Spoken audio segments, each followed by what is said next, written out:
Bismillahirrahmanirrahim. Assalamualaikum warahmatullahi wabarakatuh.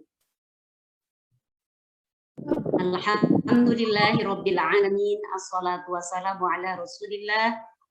Asyhadu an la ilaha illallah wahdahu la syarikalah wa asyhadu anna Muhammadan abduhu wa rasuluh. Alhamdulillah, segala puji ibu-ibu kita senantiasa panjatkan kehadirat Allah Subhanahu wa taala. Karena atas limpahan rahmatnya kita semua hari ini bisa bersua walaupun masih melalui kajian online ya. Kita senantiasa bersyukur kepada Allah henti-hentinya tak putus-putusnya atas segala nikmat yang diberikan Allah kepada kita. Salawat dan salam tentu kita panjatkan kepada qudwah kita, uswah kita, Nabi Muhammad sallallahu alaihi wasallam, keluarganya, sahabatnya, dan juga sampai kepada umatnya hingga akhir zaman. Alhamdulillah pada kesempatan kali ini merupakan kebahagiaan yang kesekian kalinya. Majelis kami, Majelis Taklim Baitul Ilmi, komitmen untuk menghadirkan kajian-kajian inovatif, kajian-kajian menarik yang tujuannya adalah mencerahkan umat. Selain tentu adalah sila ukhuwah. Sebelum nanti kita sapa ya tamu spesial kita, izinkan saya mengucapkan terima kasih dulu karena di sini sudah banyak yang masuk ya. Ini memang yang hadir ini kebanyakan dari kalangan majelis taklim ya, dan sudah banyak yang hadir alhamdulillah dari Bandung dan juga majelis taklim yang senantiasa kami undang link-linknya ya dari luar Bandung juga alhamdulillah. Dan nanti ibu-ibu bukan hanya Dr. Karissa Grani yang akan memberikan tausiah pencerahan kepada kita. Kita merasa apa kalau bahasa Sunda itu apa? Reg-reg ini kalau Dokter Karissa mungkin tidak paham nanti ya. Reg itu nyaman, tenang. Kenapa? Karena di tengah-tengah kita ada Ibu Haja Fatimah Al-Fafo, di mana beliau adalah Kesepuhan Kota Bandung yang sudah masuk di ruang Zoom ini ya, yang nanti insya Allah di akhir akan memberikan tausiah penutup dan doa. Baik, rupanya mungkin tidak sabar ibu-ibu sekalian ya. Kita akan menyapa narasumber kita yang sudah masuk. Ini ibu-ibu barangkali ada yang baru kenal, ada yang baru tahu. Siapa beliau? Beliau adalah Dr. Karissa Grani ME. Ini saya sapanya apa nih Bu Dokter? Dokter Ica, apa Bunda? Apa aja, Umi. Apa aja, Masya Allah. Fresh ya. Lihat Bu Dokter itu fresh. Memang bawaannya dokter itu beda lah ya. Bawaannya dokter itu memang beda ya, fresh. Dan alhamdulillah memberikan suasana segar juga kepada kita semua. Ini baik ya dokter ya. Ini di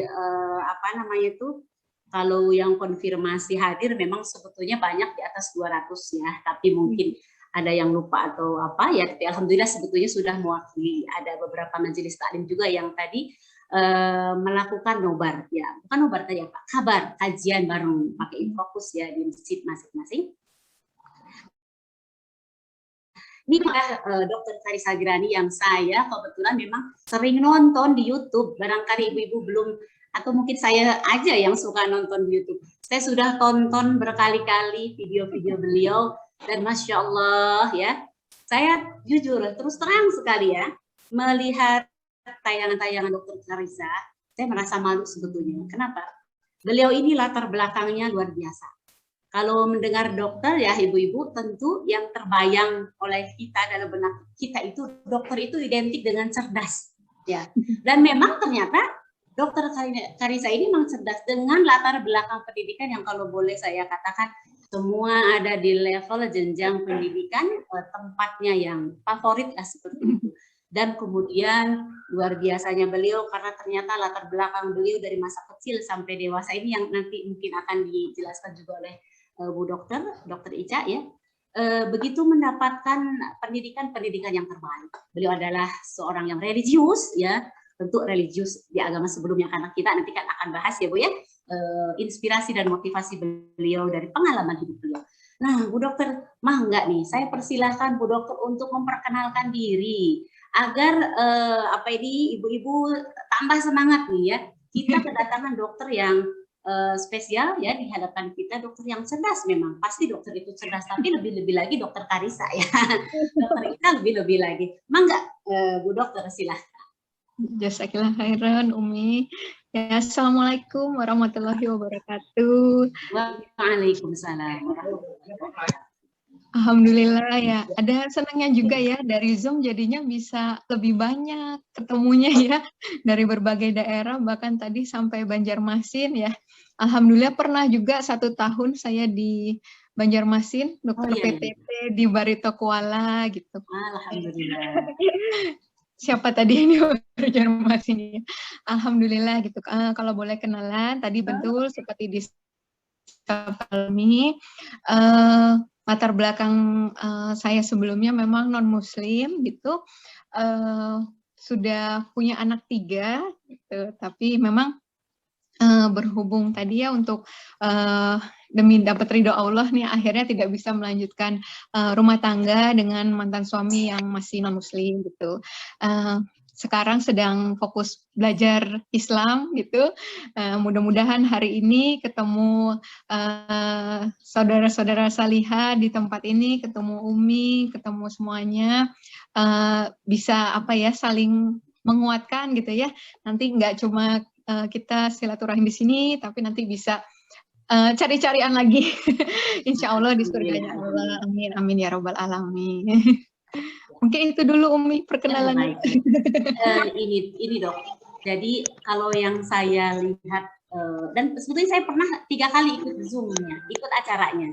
Pernah di Hijrah Bareng juga pernah, gitu ya, ikut dengan dokter. Pernah juga di Amazing Muharram juga pernah. Dokter ya yang diikuti seperti itu. Nah ini Dok, ternyata kan dokter itu sebetulnya religius sekali ya latar belakang itu. Nah ini kan ada kalanya gini, orang itu kosong sebetulnya dari katakanlah ya dengan pengalaman yang mungkin keagamaannya nihil kurang, kemudian situasi keluarga juga ada yang tidak harmonis, ada yang ya istilahnya tuh acak-acakan.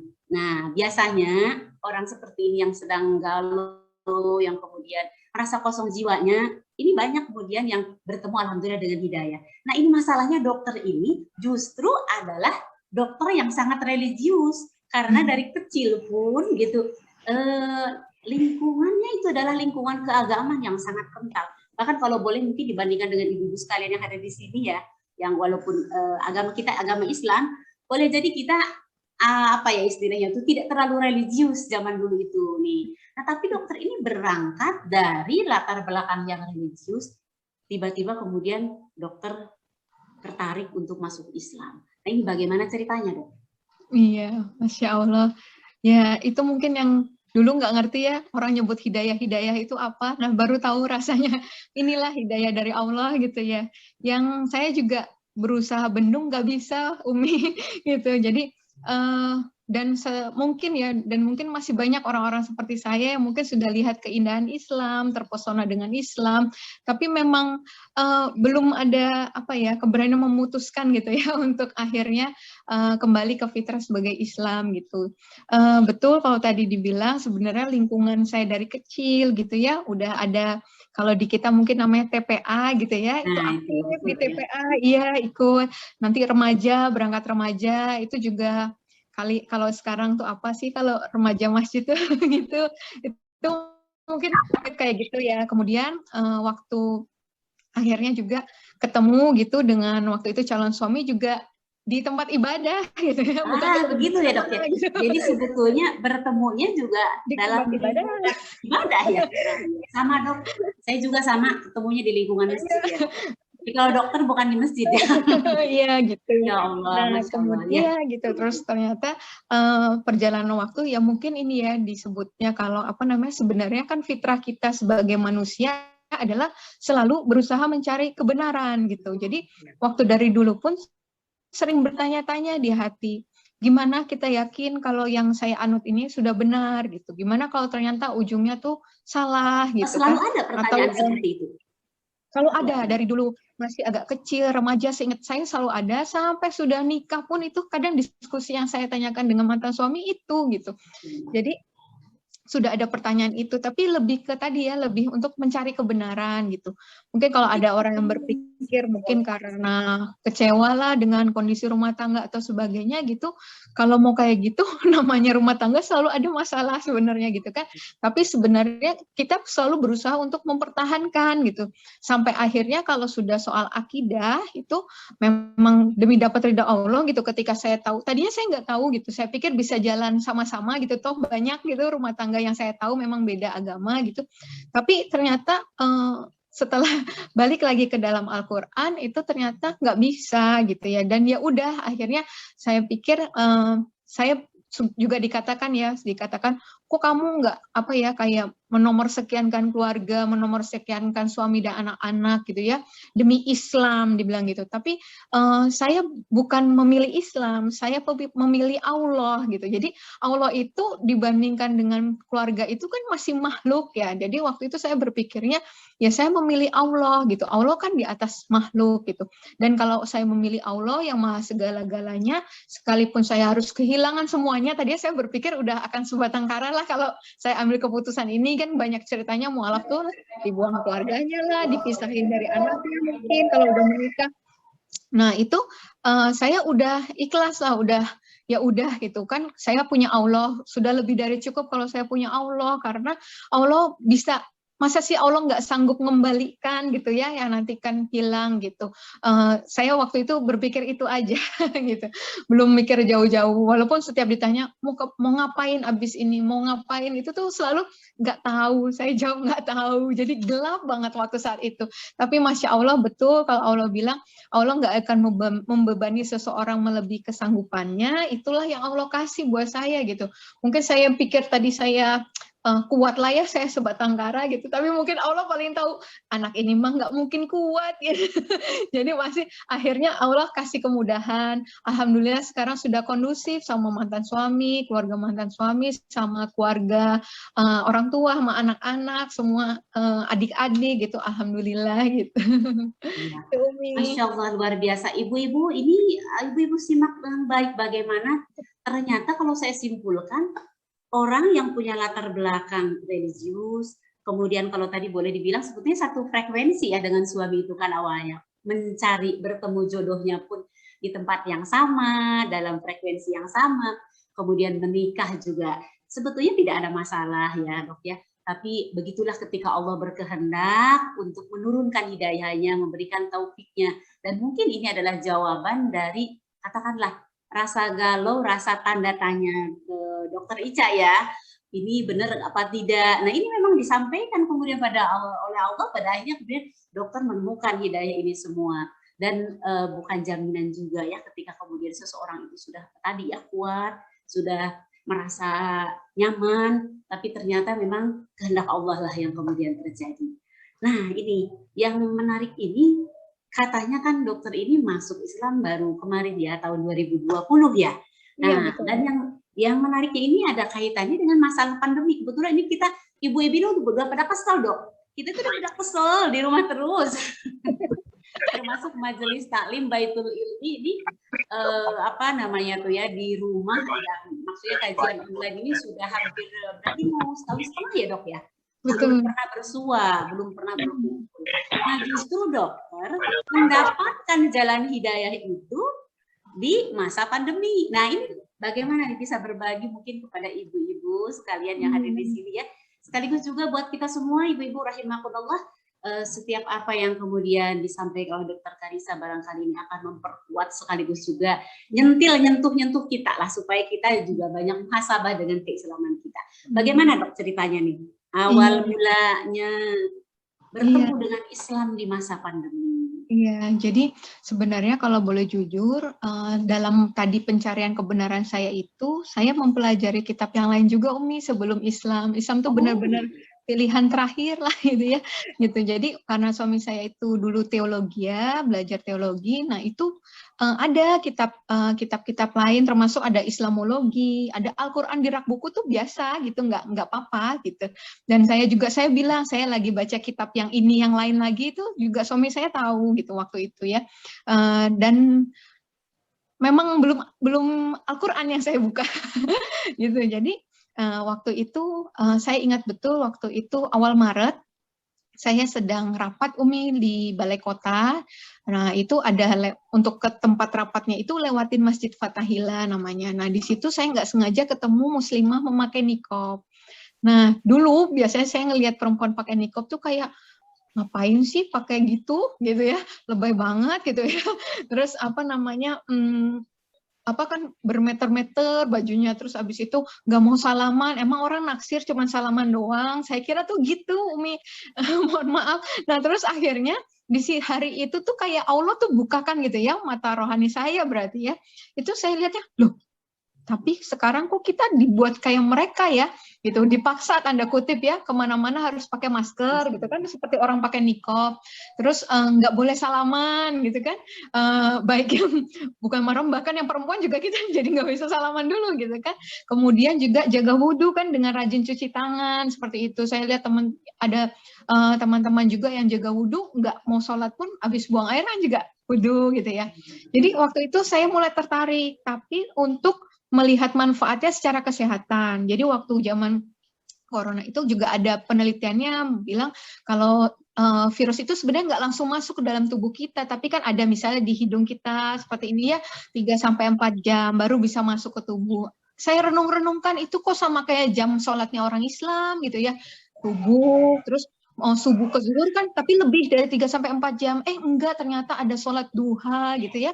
Terus asar, terus abis itu maghrib ke isya. Isya ke subuh kan jauh juga. Enggak, ada lagi sholat. Kalau mau tidur boleh juga kan kita sholat. Kemudian ada sholat witir, ada sholat tahajud gitu ya. Masya Allah kalau kita jaga sholat-sholat itu 3-4 jam setiap hari, insya Allah katanya orang Islam lah yang mungkin yang terakhir kena corona gitu.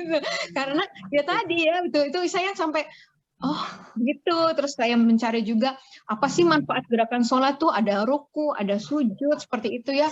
Bagaimana jarang sekali kalau kita bukan orang Islam, posisi otak kita berada lebih rendah dari jantung kan jarang sekali gitu ya. Tapi Masya Allah itu ternyata manfaatnya luar biasa buat kesehatan. Kemudian ternyata posisi duduknya aja itu kayak orang refleksi ya, itu bisa ngaruh sampai ke sistem reproduksi gitu, yang saya benar-benar kagum gitu Umi. Terus habis itu cari juga manfaat yang lain lah, sunah-sunah yang saya tahu dari teman-teman kantor yang sering lakukan puasa Senin Kamis, kenapa harus Senin Kamis gitu. Itu dari situ akhirnya mulai tertarik ngulik-ngulik Islam, baru dibuka di Al-Quran yang ada di mana, di rak gitu. Terus habis itu mulai galau-galau Umi 2 mingguan kalau nggak salah. Nah itu yang biasanya udah otomatis ya, di depan ada makanan tuh langsung berdoa mau makan, kalau mau tidur ya otomatis duduk langsung berdoa mau tidur, mau berangkat pergi ya pasti berdoa dulu mau berangkat gitu. Itu nggak sama sekali saya lakukan Umi, saking kayak udah mulai nggak yakin gitu, ragu gitu. Tapi mau lakukan yang baru juga kan belum bisa gitu. Jadi 2 minggu tuh rasa bener-bener kayak orang apa ya, kayak kalau digambarin tuh kayak orang di persimpangan jalan, kiri enggak, kanan enggak gitu. Terus juga galau ya, takut gitu. Takut di jalan kecelakaan, berarti saya tuh lagi agama apa? Terus kalau di kantor salah kerjaan atau gimana, karena bener-bener kan kita nggak bisa ngandelin diri sendiri ya, karena udah biasa bergantung sama yang apa, sama Allah gitu ya. Tapi waktu itu belum ya, maksudnya sama Tuhan gitu, tapi hari itu nggak bisa ngapa-ngapain. Udah akhirnya saya nyerah ya. Kayak saya mulai tertarik dengan Islam. Saya cerita salah seorang teman, terus diarahkan untuk ke Mualaf Center. Kebetulan ada di Duri Kepa, Jakarta Barat. Dari situ Umi, kemudian waktu saya datang ke sana, alhamdulillahnya saya tuh beliau tuh juga nggak menjelekkan agama saya yang lama. Beliau juga nggak nanya-nanya lah status saya udah berumah tangga atau belum apa gitu. Terus tapi benar-benar langsung ke intinya lah. Intinya Islam adalah ajaran tauhid, rukun iman, rukun Islam gitu. Nah di situ tuh 3 jam Umi, dari jam 9 sampai menjelang zuhur gitu, jam 12. Itu dijelaskan itu semua, dan di situ tuh konfirmasi terus di hati saya, rasa ini Allah yang benar gitu ya. Di saat nggak ada bergantung dengan apapun, siapapun, ya itu yang bisa disebut Allah gitu. Itu apa ya, keyakinan itulah yang timbul gitu. Dengan cuman sesimpel itu, dengan nah ini dia kebenarannya, itu saya udah mantep gitu waktu ditanya, terus mau gimana? Ya udah saya belajar ya, Bunda saya manggilnya. Kemudian, oh ya boleh belajar di sini, belajar ngaji, belajar sholat gitu. Tapi mohon maaf belum dihitung argo pahalanya, belum jalan gitu. Kenapa Bunda? Iya belum syahadat. Oh gitu. Emang syahadat isinya apa Bunda? Percaya Allah itu Esa, percaya dari tadi ya penjelasan Bunda. Percaya Muhammad utusan Allah, percaya. Ya udah itu isinya syahadat. Oh ya udah saya syahadat, saya bilang gitu. Beliau langsung ambilkan gamis, ambilkan kerudung. Alhamdulillah dibimbing syahadat gitu. Selesai Bunda bilang, ini informal, kalau kamu mau diulang, kalau udah belajar nanti lebih yakin, mau diulang di masjid dengan saksi lebih banyak silakan, dia bilang gitu. Alhamdulillahnya ya Allah kayak malah taruhnya adalah ini tuh tetap formal karena ya tetap di hadapan Allah, dan langsung berpikirnya nggak berpikir masih mualaf nggak apa-apa, masih bolong-bolong sholatnya, tapi hari itu saya langsung berpikir argonya jalan berarti termasuk kewajibannya jalan gitu kan. Kewajibannya asar saya sudah harus sholat, jadi mandi besar dulu sampai rumah langsung sholat asar ya, tapi ya gitu masih pakai YouTube juga nyarinya yang video yang anak-anak Umi, jadinya iftitahnya itu yang paling pendek terus yang pelan-pelan kayak gitu, itu awal-awal mulanya gitu. Dan kalau ditanya apa lagi, kalau itu mungkin latar belakang awalannya, yaitu selain tadi tertarik dengan kok nyambung ya Islam, ajaran yang sudah 14 abad lalu dengan kondisi sekarang bisa masih nyambung gitu, masih bisa dibuktikan kebenarannya. Selain itu juga Ica mikir gitu ya, kalau memang yang kemarin itu adalah Tuhan sendiri yang turun gitu ya, kenapa masih harus diutus lagi Nabi Muhammad gitu? Bukankah kalau itu memang Tuhan harusnya sudah pamungkas, sih mikirnya harus yang terakhir. Kenapa masih ada nabi terakhir lagi gitu? Dan sempat diskusi sama Ade gitu. Dan Ade bilang, terus nanti kalau ada nabi terakhir lagi, kamu ganti agama lagi katanya gitu. Alhamdulillahnya ya janjinya kan tidak akan ada nabi lagi setelah ini gitu. Jadi disitulah yang makin menguatkan saya gitu. Dan tadinya saya baca Quran, terjemahan Al-Quran ya belum bisa baca Quran waktu itu. Saya pikir akan cari dapat celah gitu Umi, dapat salah gitu apa gitu yang bikin saya nggak yakin nggak jadi lagi. Tapi alhamdulillah ternyata sampai terakhir itu kenapa saya ada yang nanya kenapa dokter setiap cerita saya bilang setiap habis juz 27 gitu. Karena memang betul saya ingat betul saya menyadari itu di juz 27. Kok udah sampai juz 27, kok aku malah belum menemukan apa-apa gitu ya. Malah belum menemukan maksudnya yang salah gitu. Tapi yang ada tuh makin yakin gitu. Jadi memang makanya kenapa saya selalu nyebut sampai juz 27. Ternyata yang perhatikan itu. Soal ngomongnya kok juz 27, ada apa di juz 27? Enggak, memang saya waktu itu menyadari hal itunya di juz 27 gitu. Kok udah mau selesai juz 30 kok ternyata makin yakin, alhamdulillah gitu. Setiap baca ayat, apalagi yang terkait Nabi Isa gitu ya, itu makin menguatkan saya, meyakinkan saya, dan membuat saya tidak menyesali keputusan saya waktu itu syahadat 15 Maret 2020. Gitu. Masya Allah, barakallah, Allahu Akbar. Jadi ini kalau kita mendengarkan penuturan Dr. Hidayah bagaimana awal mula keislaman, jadi seharusnya kita nih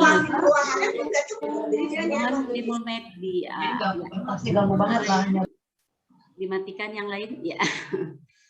Kita ini buat kita yang sudah memeluk Islam jauh lebih lama, bahkan kita itu kan besar di keluarga muslim ya. Sudahkah kita seperti Dokter Ica? Tadi kalau dikupas manfaatnya ternyata dalam gerakan sholat aja begini, dalam masalah kesehatan ini tadi sampai mengatakan seharusnya orang Islam paling terakhir kena corona ya, saking menjaga kebersihannya.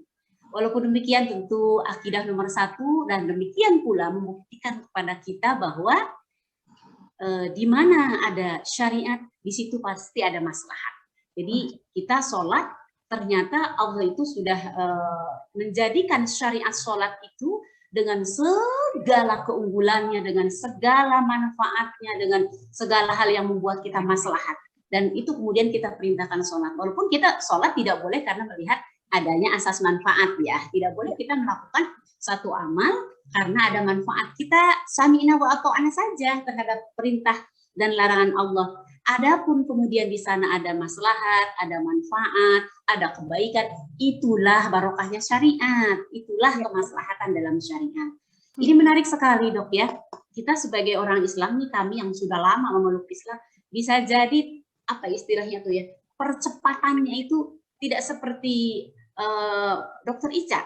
Tadi kan begitu masuk Islam saya harus menyadari ini Argo sudah jalan. Bu, Argo sudah jalan loh. Kita kapan Bu Argo jalan, Bu? Dari dulu loh, Bu. Kita Argonya sudah dari dulu, dari semenjak balik. Ayo dihitung berapa kali kita bolong sholat. Dokter Ica begitu masuk Islam, menyadari Argonya sudah jalan, beliau lantas mandi besar, lantas sholat asar tadi. Dan dari situ tidak ada yang ketinggalan sholat. Padahal Dokter Ica di dalam kesulitan sebetulnya kondisinya. Tidak seperti kita dalam keadaan lapang. Tidak seperti kita dalam keadaan yang memang serba mendukung ya. Artinya serba mendukung. Kita kalau mau sholat, nggak ada tuh halangan. Bahkan mungkin orang tua kita senang dong ya. Tentunya anak-anak itu sudah mulai belajar sholat. Demikian pula ibadah-ibadah yang lain. Dan Dokter Ica ini di awal mulanya beliau masuk Islam, Masya Allah luar biasa. Mungkin di antara ibu-ibu rahimakumullah yang hadir di sini juga pernah nonton YouTube beliau, bagaimana ujian di saat beliau baru masuk Islam. Dan tentu ini adalah kebaikan dari Dokter Ica karena beliau istiqomah, bayangkan ya, dengan suami beda agama karena memang terpisah secara otomatis karena keyakinan. Tapi Dokter Ica istiqomah dan tidak kemudian nih kalau ada istilah apa istilah itu baper, ada istilah kemudian aduh kayaknya maju mundur, balik lagi deh, nggak tahan, nanti dilema dan seterusnya. Nah ini yang ingin mungkin saya tanyakan, kiatnya apa nih? Apa yang menjadi motivasi buat Dokter Ica di saat di awal permulaan masuk Islam? Bagaimana kemudian hantaman dengan suami? Ya pasti ya, karena namanya juga beda agama. Apalagi latar belakang suami Dokter Ica itu adalah kalau boleh dibilang, mungkin kalau di kita mah ustadznya begitu ya, ustadz banget gitu. Apa istilah itu sehari-hari juga di tempat ibadah begitu. Tapi kemudian Dokter Ica bukan hanya survive, tapi lebih-lebih dari itu.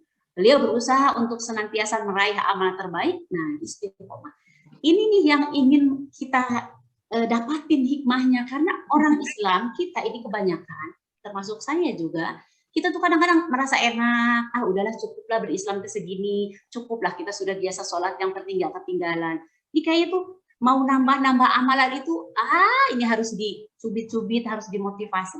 Dokter Ica begitu masuk, beliau istiqomah di jalan Allah, di jalan Islam dengan melaksanakan semua syariatnya tanpa nanti, tanpa tapi. Nah, tapi dan nanti begitu ya. Walaupun di hadapan banyak sekali ujian.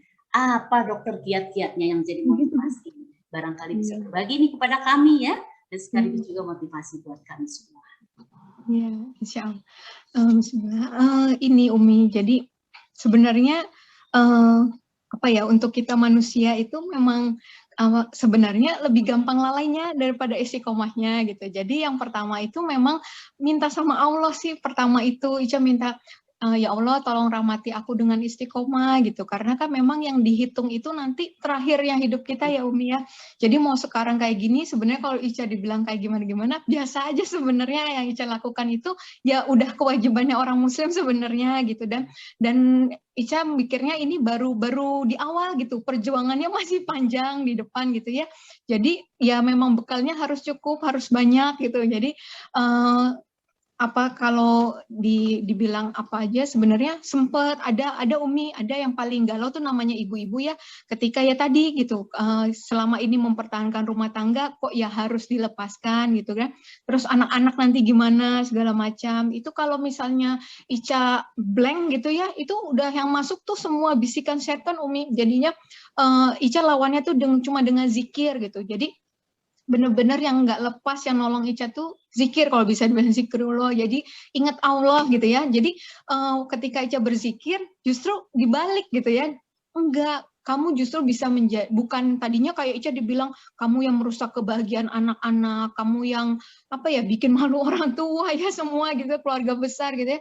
Tapi enggak, malah dibalik, mungkin kamu bisa menjadi sebab mereka dapat hidayah gitu ya. Jadi itu jadi tenang gitu lagi gitu. Terus ada Ica galau waktu itu, aduh anak-anak gimana gitu ya, kalau sampai Ica kehilangan anak-anak. Alhamdulillah kita lari lagi ke Al-Quran, dapat Quran Surat Saba ayat 37, bukan hartamu dan anak-anakmu yang mendekatkan dirimu kepada kami gitu. Tetapi Betul. orang-orang yang beriman, yang melakukan kebajikan, yang akan mendapat balasan berlipat ganda, dan yang akan aman sentosa di tempat-tempat yang tinggi, yaitu dalam surga. Jadi waktu itu Ica langsung, oh ya udah gitu.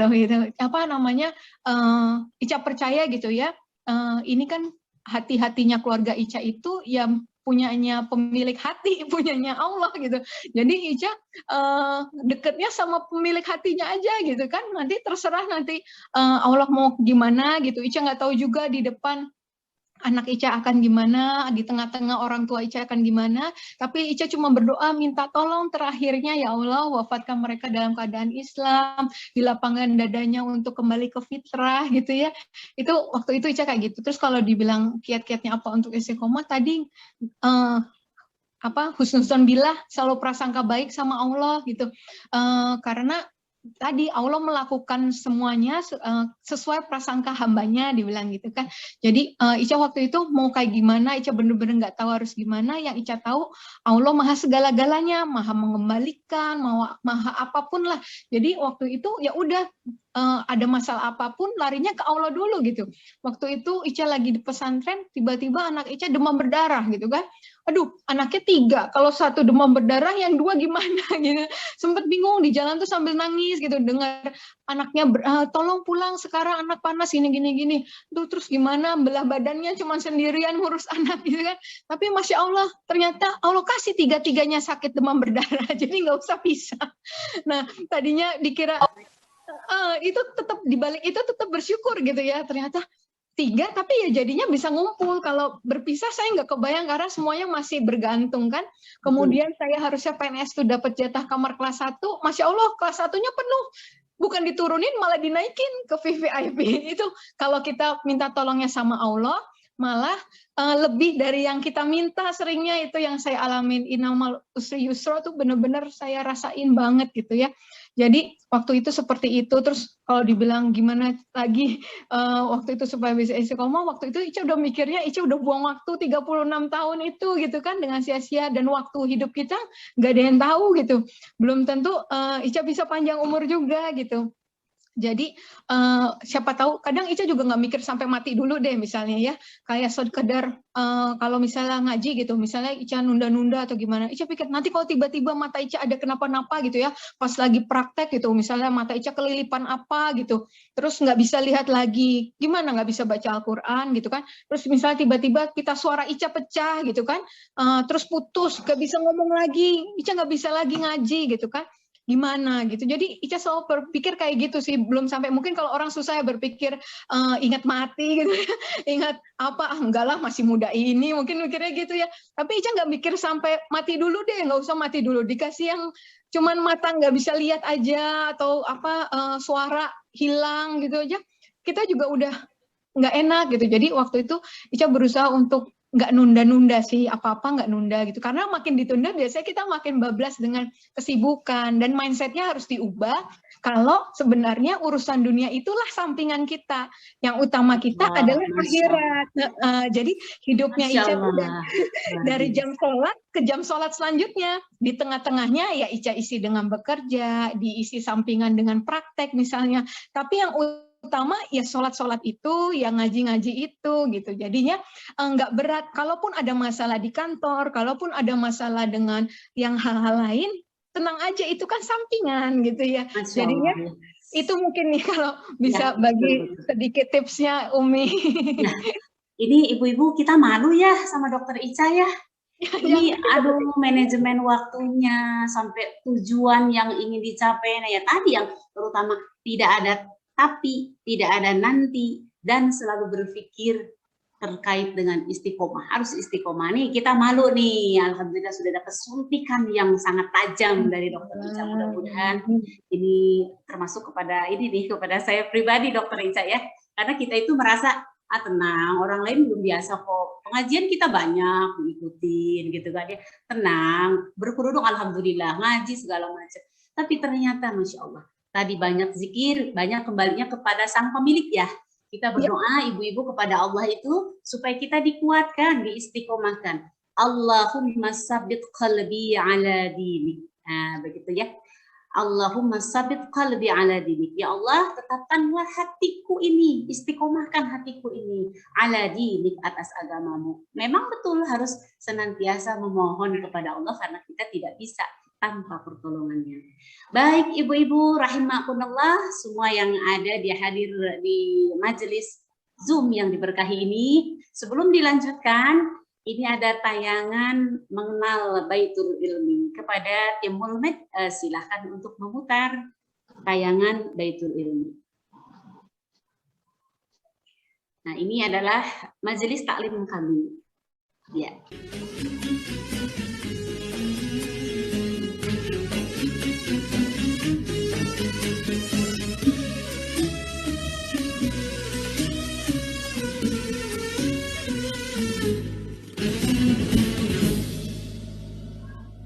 رقت عيناي شوقا ولطيبة ذرفت عشقا فأتيت إلى حبيبي فاهدأ يا قلب ورفقا صلي على محمد السلام عليك يا رسول الله السلام عليك يا حبيبي يا نبي الله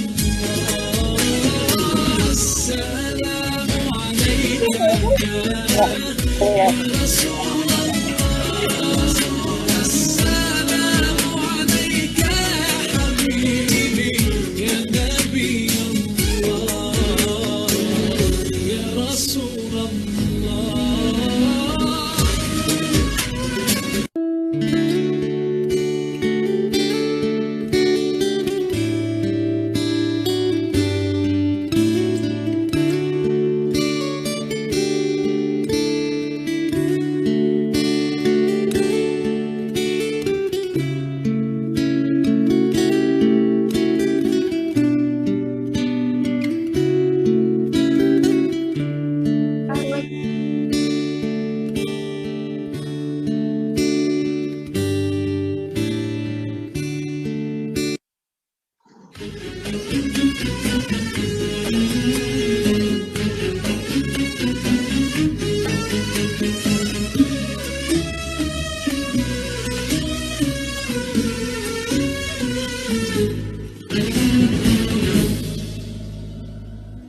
رقت عيناي شوقا ولطيبة ذرفت عشقا فأتيت إلى حبيبي فاهدأ يا قلب ورفقا صلي على محمد السلام عليك يا رسول الله السلام عليك يا حبيبي يا نبي الله السلام عليك يا رسول الله السلام عليك يا حبيبي يا نبي الله يا رسول الله.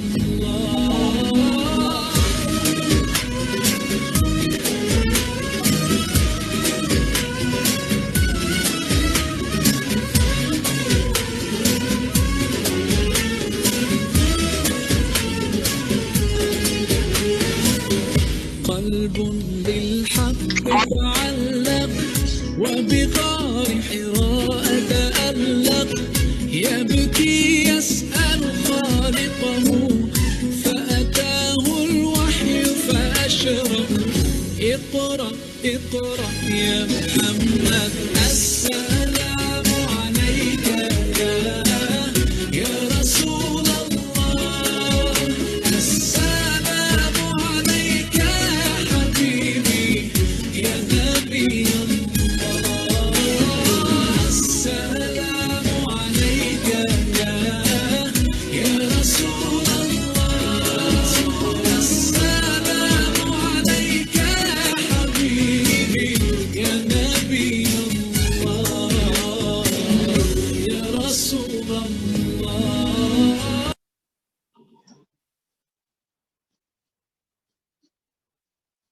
Demikian majelis taklim kami, majelis taklim Baitul Ilmi, yang alhamdulillah dari mulai didirikan kurang lebih 19 tahun yang lalu, berawal dari musola kecil, itu hanya di bawah 10 orang.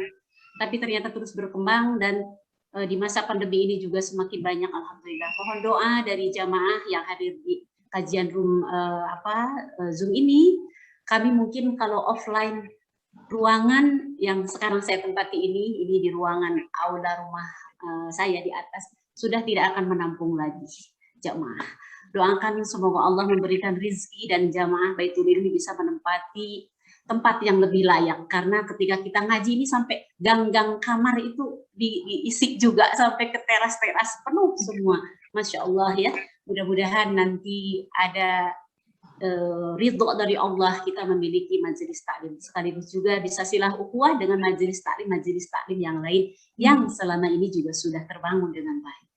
Baik Dr. Ica, mungkin sedikit ini mengingatkan terkait dengan tema kita. Tema kita hari ini adalah meraih kebahagiaan hakiki dengan meneladani baginda Nabi Muhammad SAW. Memang saat ini momen Maulid Nabi yang walaupun sebetulnya kemarin ya, ini ternyata digeser ke hari Rabu. Tapi walaupun sudah berlalu 12 Rabiul Awal, tentu ini adalah bulan yang diberkahi, yang kita seharusnya bisa mengambil ibrah dari Maulid Nabi ini. Allah berfirman di dalam Al-Quran, A'udzubillahi minasyaitonirrajim.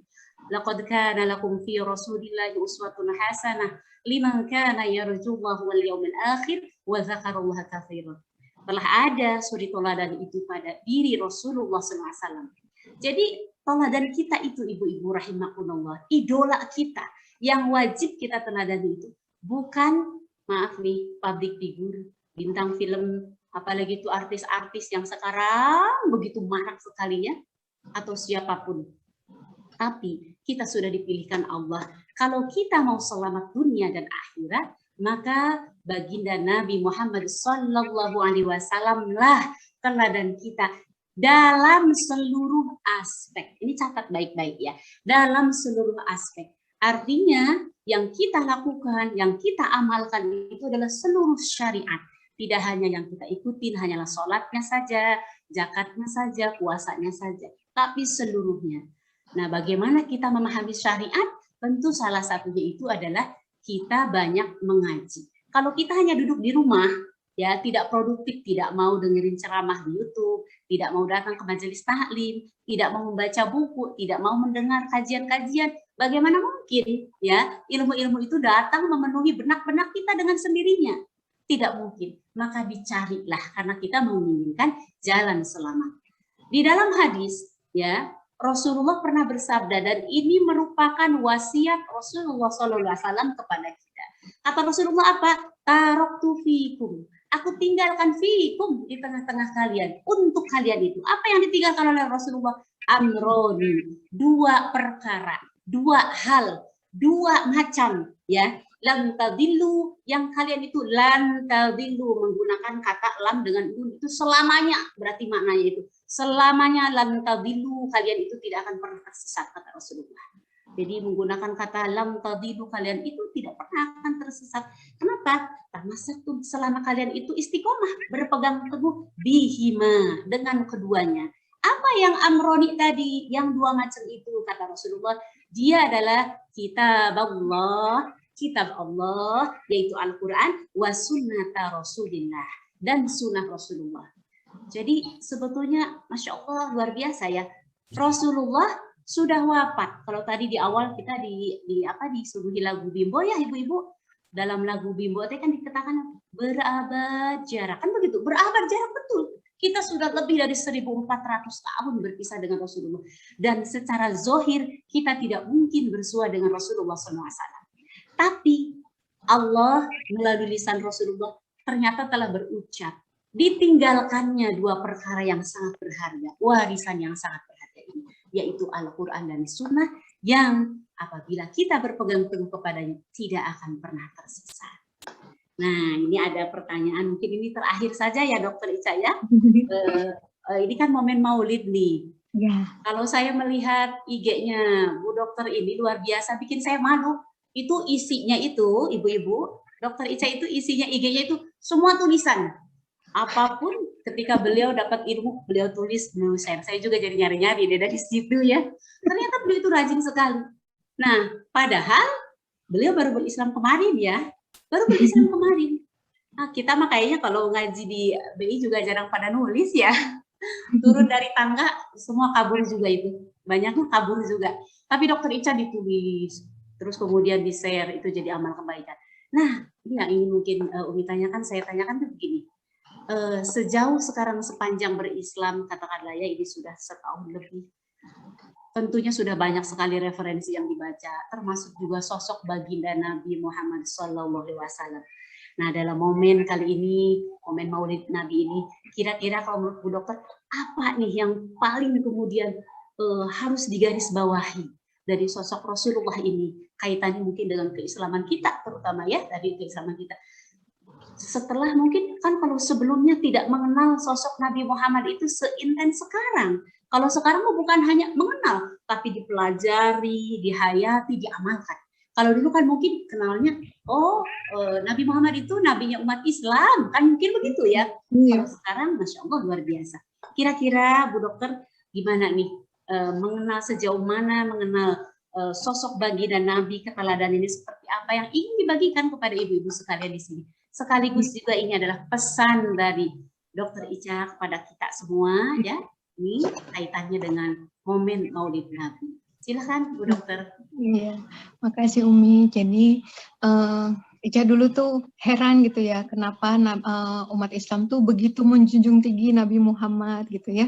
Padahal dengan segala macam ya fitnah terhadap Nabi Muhammad gitu, ada dibilang pedofil, poligami dan sebagainya gitu. Tapi juga kok di satu sisi bisa begitu dimuliakan gitu ya, dibilang manusia paling mulia gitu. Tapi kok juga nggak jatuh dalam menyembah Nabi Muhammad sebagai Tuhan gitu. Ica sempat cari-cari gitu ya, kenapa sih Nabi Muhammad dibilang manusia paling mulia, berakhlak Al-Quran dan sebagainya. Masya Allah ternyata di cerita-cerita itu ada malah 4 kali momen di mana ternyata memang ada malaikat membelah dada Nabi Muhammad, kemudian dibasuh dengan air zam-zam gitu, Masya Allah gitu ya. Umur 40, kemudian ada yang sebelum nerima kenabian dan waktu sebelum Isra Mi'raj ya, Umi kalau nggak salah. Nah itu jadi di situ pantes aja gitu ya, kok bisa sebegitunya gitu. Itu waktu itu pertama dapat seperti itu. Terus itu tuh berpikir juga ya, kok Nabi Muhammad bisa segitu rendah hatinya ya. Beliau kan kayak miskin gitu ya, sampai masa nahan lapar tuh pakai digantung batu gitu kan ya, Umi perutnya gitu ya. Saya bilang kok masa miskin sih, kan waktu ngelamar Bunda Khadijah aja kan pakai 20 unta gitu, kalau dihitung anggap 30 juta, udah mau 1M 600 juta gitu ya. Zaman dulu ya, tadi lebih dari 1400 tahun yang lalu gitu, berarti kan orang kaya gitu. Tapi kok Masya Allah gitu, sampai rela hartanya itu semua dipakai di jalan Allah buat Islam itu. Makin terpersonanya lagi juga ada hadisnya ya, Umi, dibilang setiap nabi kan sudah dikabulkan doanya, tapi Masya Allah Rasulullah justru menyimpan doanya itu untuk kita umatnya di akhirat nanti gitu, di saat mungkin ya nggak ada hal lain yang kita mengemis-ngemis selain minta syafaat gitu ya. Di hari itu nggak ada yang lebih penting dari syafaat tersebut gitu. Dan Masya Allah gitu, kan bisa aja gitu ya, biar kelihatan hebat, biar kelihatan keren kan, ada yang mujizatnya gitu ya. Mungkin kalau sekarang kesannya kayak seolah-olah cuma mujizatnya cuma Al-Quran, tapi justru itulah gitu, tanpa ada kelahiran Nabi Muhammad, saya rasa mungkin Al-Quran nggak akan diturunkan gitu. Dan tanpa kelahiran Muhammad kita nggak punya contoh gimana caranya sih bisa berakhlak Al-Quran, bisa mengamalkan Al-Quran gitu. Dan dari situ juga tanpa Nabi Muhammad lahir, saya pikir juga nggak akan ada lahir peradaban Islam yang sempurna ini gitu. Jadi Masya Allah gitu ya. Jadi benar-benar itu saya teringat ini Umi, justru Kalau mungkin ada yang tahu tentang patung kontroversial Umi yang tentang 3 agama, di mana umat Islam yang paling bawah sedang bersujud, Ya, kemudian betul. ada orang Kristen yang sedang berdoa, kemudian paling atas yang berdiri itu, yang berlutut ya, yang orang Kristen yang berlutut sambil berdoa, kemudian paling atas itu orang Yahudi memegang kitab gitu. Ya. Nah, katanya kan dibilang orang Yahudi justru yang marah. Loh, kenapa? Kamu kan paling atas, gitu kan? Harus yang marah orang Islam paling bawah, gitu kan? Atau mungkin yang tengah diinjek kamu, gitu ya? Kok kamu yang marah? Kamu terus orang Yahudi ini bisa berkata bahwa justru mereka yang tahu loh bahwa coba kamu bayangkan kalau orang Islam itu bangkit dari sujudnya, kita semua yang di atas akan terpelanting ya kan? Semua ya. Iya begitu. Jadi masya Allah gitu. Jadi ternyata memang sebenarnya kita nggak perlu nggak perlu khawatir gitu ya ketika ada orang yang mungkin memfitnah Islam, merendahkan Islam, karena sebenarnya justru mungkin mereka justru insecure karena tahu bahwa Islam itu sebenarnya luar biasa. Mungkin sekarang sedang belum bangkit aja gitu. Masya Allah ketika bangkit gitu ya itu maka ya tadi insya Allah ya peradaban Islam yang sempurna itu bisa lahir kembali gitu sih. Mudah-mudahan kita bisa menjadi bagian dari itu semua. Amin amin ya robbal alamin. Mungkin itu Umi. Ya, ibu-ibu dan akhwat filah, malu nggak sih dengan pemaparan Dokter Ica? Kalau Umi asal malu, ya Allah, ini baru juga berislam kemarin tapi pengetahuannya sampai hadis, sampai peradaban Islam ini dipahami ya. Kita jadi harus ini ya termotivasi untuk terus bisa tolabul ilmi, menambah sakofa, menambah ilmu pengetahuan, tentunya amal-amal kita juga diperbaiki. Karena ternyata kadang begitu ya, ketika memang hidayah taufik itu sudah menancap dalam diri seseorang, kemudian dia tegak lurus di jalan yang benar, jalan yang istiqomah, maka di sanalah kelezatan, kenikmatan berislam itu dirasakan. Dan ini yang akan kemudian membawa seseorang itu makin naik ke puncak. Nah, mudah-mudahan ibu-ibu rahimakumullah, dengan tadi ya kita banyak bertanya kepada Dokter Ica, mendapatkan tausiah, hikmah, ini akan menguatkan kita. Ini ada banyak chat yang japrinya begini Dokter Ica, saya beli izin katanya, izin bahasa Sunda ya, malu dengan Dokter Ica katanya, kemampuan kita, ibadah kita ini kayaknya lagi dibangunkan ini sama Dokter Ica. Lagi disentuh sama Dokter Ica supaya kita teringat, reminder ya, alhamdulillah. Dan mudah-mudahan juga dalam kajian ini, dalam acara ini juga ya, selain memang sama Allah dijanjikan kalau majelis ilmu itu hadir disebut nama Allah, pasti di sana ada barokah. Insya Allah barokahnya berupa ilmu pengetahuan, sekaligus juga buat kita nanti jadi tambah yakin, tambah beriman, tambah kokoh, tambah kuat. Insya Allah ini keberkahan dari majelis. Baik, ibu-ibu rahimakumullah, dari tadi yang bertanya Umi, komunikasi sama Dokter Ica. Sekarang katanya ingin diberikan kesempatan kepada audien untuk bertanya. Ini waktunya masih ada ya 10 menit saja untuk bertanya dan nanti akan dijawab oleh Dokter Ica. Jadi dari berapa nih, 146 tadi sempat 150-an ya, mungkin ada ya beberapa yang keluar. Silakan ibu-ibu, mumpung dokter dokter cerdas, emang dokter mah pasti cerdas ya. Mumpung ada Dokter Ica di sini ya, ayo kita manfaatkan. Siapa di antara ibu-ibu yang ingin bertanya atau menanggapi, mangga.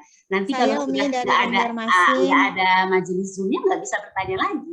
Ada yang mau bertanya? Silahkan. Ada Umi dari Banjarmasin, Mi. Dari Banjarmasin, ini dia majelis taklim kelas Banjarmasin. Memang ya. Dokter Ica di sini yang hadir itu link majelis taklim memang. Jadi ini realnya emak-emak tuh di sini. Silahkan. Ya. Silahkan. Assalamualaikum Umi, Dokter Ica. Saya kalau backgroundnya memang sama kayak Dokter Ica. Saya mualaf juga. Masya Allah. Alhamdulillah saya punya di Banjarmasin punya majelis taklim. Yang saya namakan Majelis Taklim Al-Ikhlas. Jadi sekalian majelis taklim, terus ada TK Quran juga. Jadi saya sekalian belajar Iqra di dalamnya. Itu sekedar sharing sama ya. Alhamdulillah saya berterima kasih Zakillah khair kepada Bu Umi Ade, saya bisa bergabung di majelis taklim ini. Insya Allah kedepannya saya tunggu kalau ada link-link lagi dari majelis taklim Baitul Ilmi, saya siap walaupun kalau ada Telegram di WA group, insya Allah nanti saya ikut gabung Umi, jadi biar sama-sama kita telabul ilmu sama-sama. Ini ya, di sini saya mau sama-sama mungkin berbagi sharing juga seperti sama Dokter Ica. Kita jangan merasa, kalau saya sih prinsip saya ya, bukan merasa bangga, dalam arti kan dibilangin kalau kita mau alaf ini KTP untuk masuk surga itu sudah ada gitu bahasanya gitu Mi. Tapi kalau kita jangan merasa bangga, karena kan sebelum kita masuk ke surga itu kan banyak step-stepnya yang harus kita mempersiapkan. Itu mungkin sama-sama saya, Dokter Ica, mungkin dan teman-teman mualaf yang lain ya, dengan kita sering bergabung di tempat-tempat kajian halaqah-halaqah seperti ini, jadi kan itu bisa menguatkan iman kita yang masih ya ibaratnya perlu banyak ilmu, perlu sakofah dari teman-teman, dari majelis taklim. Jadi mungkin di sini sekedar saya sharing aja, Dokter Ica sama Ummahat sekalian, kita jangan merasa minder ya. Tadi kata Umi bilangin rasa malu karena kan dari lahir gitu ya. Kalau saya sih dapat hidayahnya saya umurnya 20 tahun Umi sama dokter sama Nggi. Jadi kalau hidayah saya dapatnya itu dari baju buhan dari Islam ini kok bagus, sedangkan saya baju saya luar biasa gitu. Alhamdulillah qadarullah sekarang sudah bisa hijab karena sambil belajar tapi agak rasa terharu ya, itu kata Umi tadi, kita dices lagi sama Dokter Ica supaya kita lebih semangat lagi untuk tolabul ilmu. Ya. Okay. Dan sekarang itu aja lagi ya, ada semangat lagi Inggi. Alhamdulillah Inggi. Ya, silakan. Baik. Mungkin yang lain Inggi. Syukran Umi, syukran Dokter Ica, salam ahlan wassalam. Ya. Baik, masih ada yang ingin bertanya?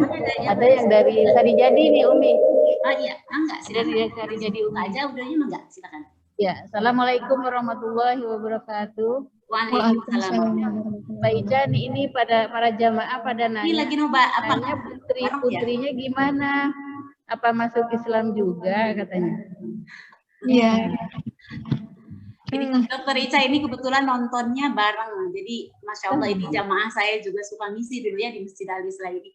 Alhamdulillah ingin gabung katanya. Silakan dokter untuk ditanggapi. Iya, ya mohon doanya ini karena memang belum gitu ya dari mereka masih di sekolah yang lama juga gitu, dan terus terang ini masih dalam proses yang saya lagi fokus untuk yang traumanya kemarin gitu ya, dengan perpisahan dan juga pernah dengar yang dan melihat KDRT gitu. Jadi masih proses tahap yang itu dulu. Kemudian ya insya Allah ya saya tetap berikhtiar, tetap berdoa, juga berusaha jadi teladan buat mereka ya. Insya Allah mereka justru juga akan dilapangkan dadanya untuk menerima Islam, kembali ke fitrah. Itu mohon doanya nih, banyak yang di sini pasti doanya mustajab ini. Amin amin. Kita doakan ya ibu-ibu buat kebaikan. Insya Allah. Ya tentu. Masya Allah luar biasa. Insya Allah Allah pasti kabulkan. Amin. Amin. Ya. Baik, masih ada 3 menit. Kalau ada yang mau bertanya 5 menit boleh lah ya. Jadi yang raisen Ibu Eni dari Darul Hikam ini mau bertanya kah? Atau ada lagi? Silakan langsung saja dibuka audionya, langsung perkenalkan. Karena kalau untuk nyari agak susah juga. Mangga, silakan. Ada yang mau bertanya? Dari jamaah Baitul Ilmi, barangkali dari jamaah My Home atau dari tadi Depok, dari mana nih? Banyak hadir di sini. Silakan. Assalamualaikum. Waalaikumsalam warahmatullahi wabarakatuh. Mangga.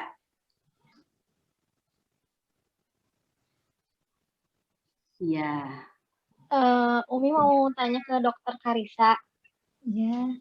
Halo dok, assalamualaikum. Perkenalkan saya Fitri dok. Jadi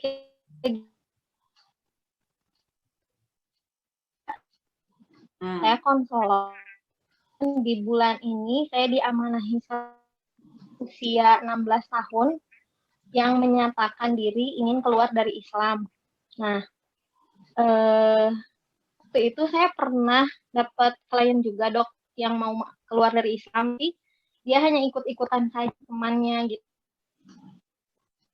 Lagi ini ternyata belajar ke teolog, dan teolognya itu sangat terkenal di YouTuber gitu. Nah, mungkin saya ingin bertanya sama dokter, adakah kiat-kiat apa yang bisa saya lakukan untuk dia tentang gimana ya, bahwa karena dia ingin pindahnya ke Katolik ya dok ya, karena katanya di Katolik itu lebih masuk akal gitu dibanding agama-agama lain termasuk agama Islam gitu ya. Sebenarnya ini kayak quarter life crisis sebenarnya gitu, pencarian jati diri.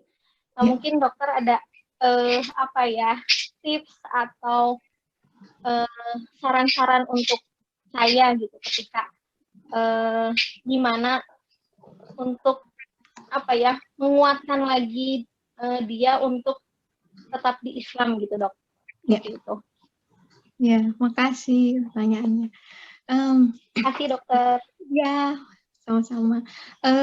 Kalau yang pertama udah tadi ya, balik lagi Quran surat Al-Qasas ya, ayat 56 ya Umi dibilang apa, hidayah itu kan memang semata-mata milik Allah, Allah yang paling tahu gitu ya, siapa yang akan menerima hidayah itu gitu, kepada yang Allah kehendaki juga gitu kan, dan Allah yang paling tahu. Nah, yang satu kita harus tahu itu dulu gitu, memang khawatirnya nanti kita jadi kecewa ketika ya kejadian gitu ya, atau malah kita jadi merasa bersalah dan sebagainya.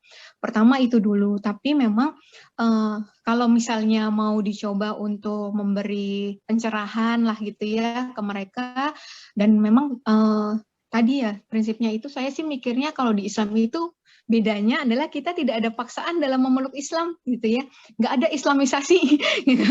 Kalau mungkin dulu ada yang gimana, nah ini nggak ada Islamisasi. Kalaupun ada Islamisasi itu dalam lebih pengertiannya adalah kita melakukan segala sesuatunya secara Islam gitu, tapi bukan membuat orang lain jadi Islam gitu, karena memang nggak ada seperti itu dalam Islam. Nah, paling yang bisa kita kasih pencerahan, kalau saya sih yang bikin saya tercerahkan pertama itu berangkat dari kitabnya dulu gitu, kitab suci gitu, kitab suci Al-Quran gitu ya, kalau dibandingkan dengan yang lain misalnya, atau yang tadi disebutkan tadi, apakah ada kitab suci itu yang kitab disebut suci tapi bisa ada perubahan, bisa ada revisi dan sebagainya gitu ya, dan ada yang diakui, ada yang tidak diakui, kemudian akhirnya dikeluarkan, tadinya dimasukkan gitu, yang saya rasa kalau ketika suci harusnya tidak ada intervensi manusia gitu di dalamnya gitu. Waktu itu sih saya berangkat dari situ dulu, keyakinan saya akan Al-Quran. Jadi ketika saya yakin Al-Quran benar-benar kitab suci, ya udah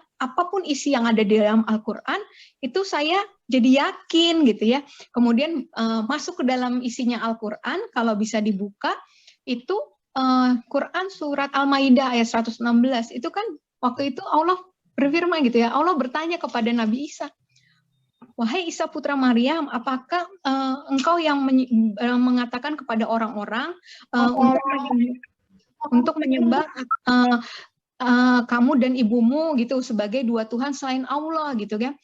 Lalu Nabi Isa menjawab gitu ya, maha suci engkau ya Allah gitu ya, aku tuh tidak berhak mengatakan yang bukan hakku gitu kan, dan sekiranya aku melakukannya tentu engkau telah mengetahuinya gitu, karena engkau yang maha mengetahui segala sesuatu yang ada pada diriku, dan aku tidak mengetahui apapun segala yang ada pada dirimu, sungguh engkau yang mengetahui segala sesuatu yang gaib. Jadi di situ benar-benar waktu itu sih beda-beda ya, setiap mu'alaf tuh dapat ayatnya yang mana gitu. Waktu itu saya tuh tercerahkannya dengan itu gitu. Bahkan Nabi Isa sendiri pun berkata beliau bukan menyuruh menyembah Tuhan gitu ya, dan nggak ada di dalam kitab itu mengatakan itu, dan mereka nanti pasti keluarkan satu ayat yang dikatakan ada kok menyembah sembahlah aku sebagai guru dan Tuhan, tapi Tuhan gitu, padahal dalam bahasa aslinya artinya Tuhan gitu, bukan Tuhan. Dan memang nggak ada satupun Nabi Isa meminta untuk disembah gitu. Jadi di situ sih, terus mungkin akan berangkat juga dengan mereka akan berkata itu lebih mudah syariatnya daripada syariat Islam ya, kayaknya ribet banget gitu ya.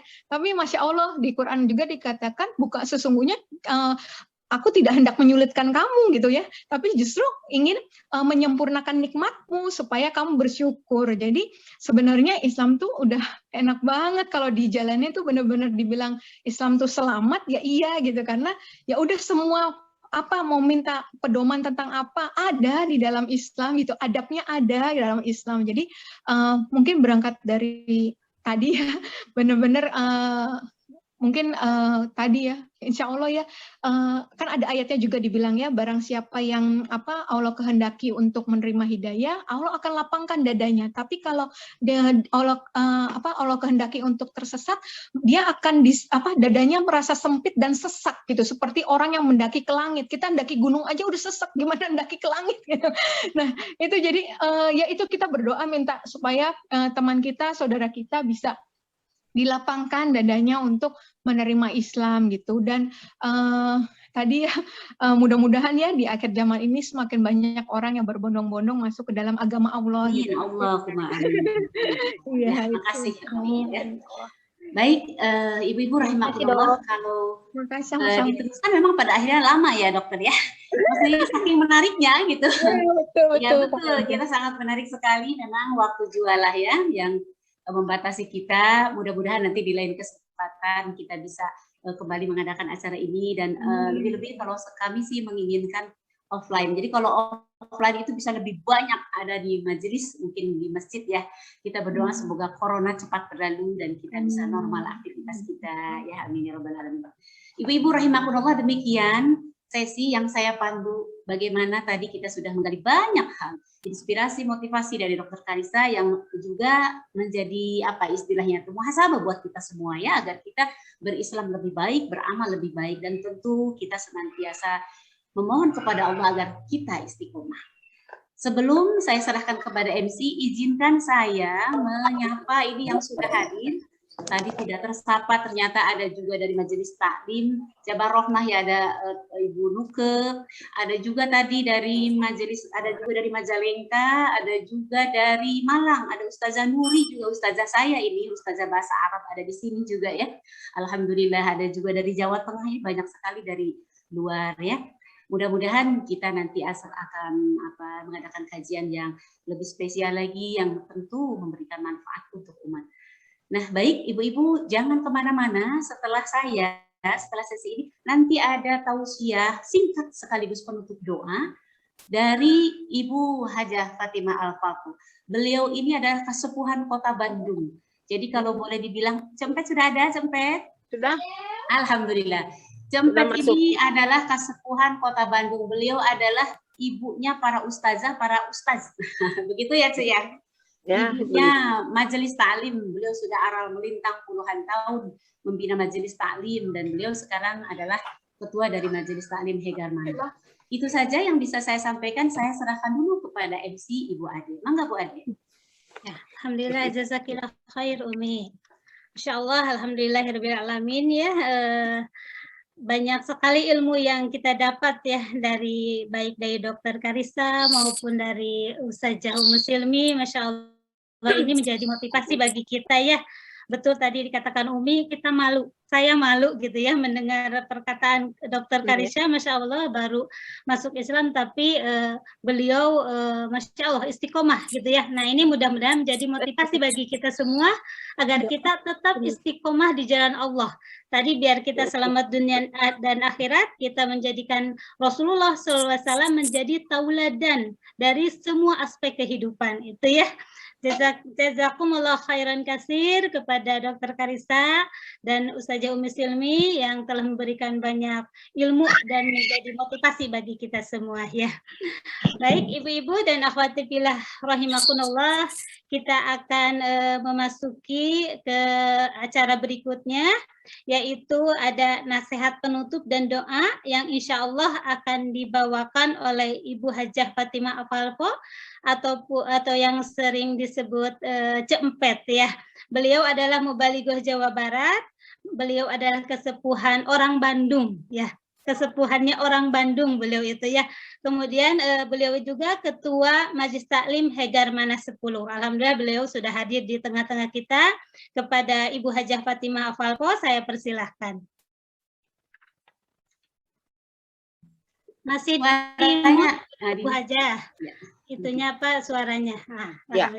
Bismillahirrahmanirrahim. Sudah kedengaran? Alhamdulillah sudah. Assalamualaikum warahmatullahi wabarakatuh. Waalaikumsalam.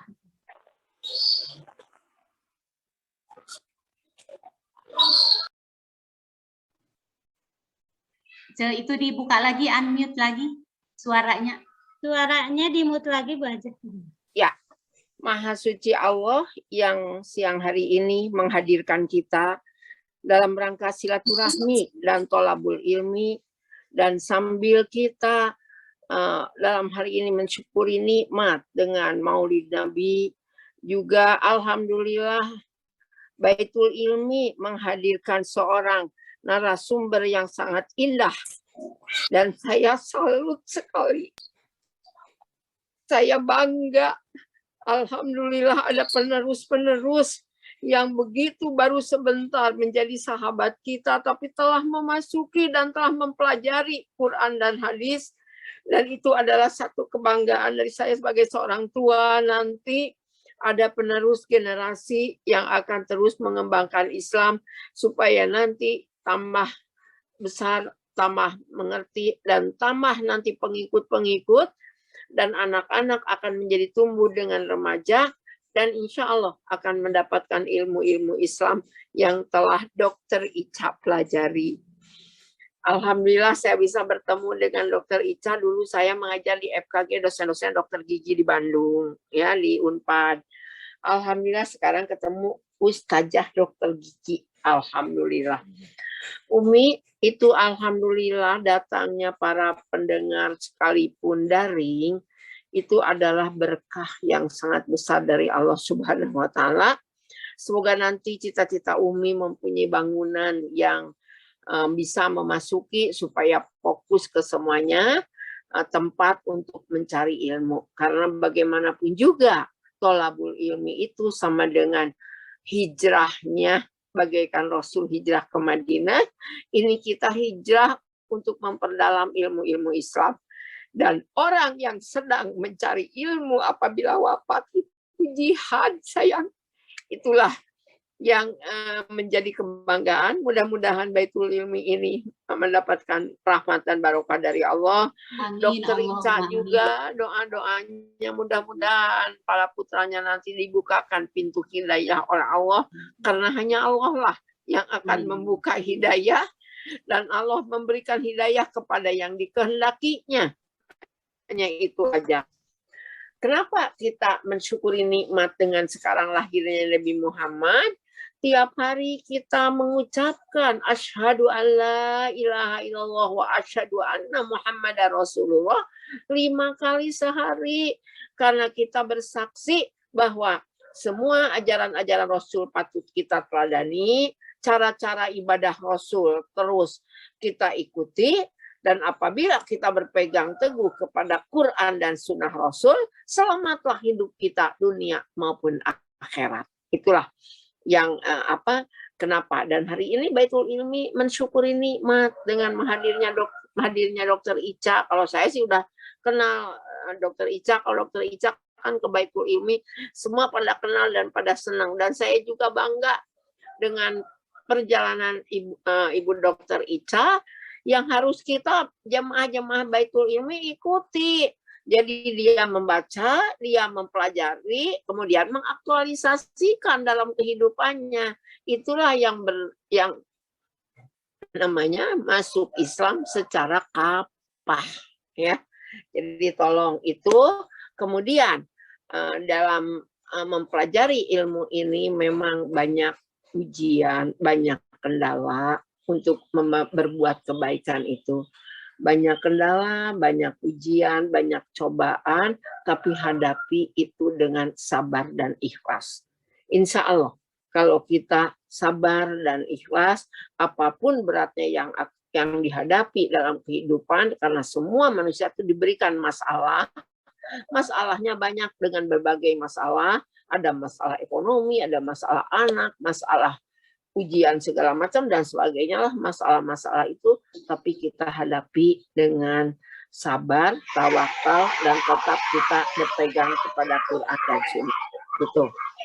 Dan pada kesempatan yang sangat bahagia ini, saya akan menyampaikan sedikit saja bahwa dalam kehidupan itu selalu kita dekatkan diri kita kepada Allah dengan apa? Sabar, syukur, istiqomah dalam ibadah, dan menjadi orang yang beriman dan bertakwa. Karena di dalam surat Al-Imran 133 akan disediakan satu tempat yang indah bagi orang-orang yang bertakwa.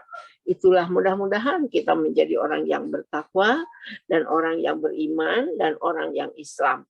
Kemudian saya sampaikan juga dalam hidup ini kita tidak tahu umur akan datang kepada kita dan tetap kita dalam koridor menjadi orang baik. Sebab yang namanya wafat itu, wafat tidak tahu kapan akan terjadinya. Di mana kita akan wafat itu rahasia Allah. Di mana kita akan dimakamkan itu kan urusan yang hidup, ya. Dan kemudian wafat itu adalah sudah qadarullah. Pasti itu akan datangnya kepada kita. Nah, yang paling pintar bukan profesor, bukan dokter, bukan apa, orang yang selamanya ingat akan kematian. Dengan mengingat kematian, pasti dia akan berbuat kebaikan. Itulah barangkali bekal, karena kita tidak tahu umur kapan akan dipanggil atau tidaknya, tapi tetap kita dalam koridor kebaikan. Terakhir, karena ini adalah Maulid Nabi, Rasul bersabda, ada 4 perkara yang harus kita kerjakan sebagai seorang muslim. Yang pertama, tolonglah orang lain, pasti Allah akan menolong kita. Ringankan beban orang lain, pasti Allah akan meringankan beban kita.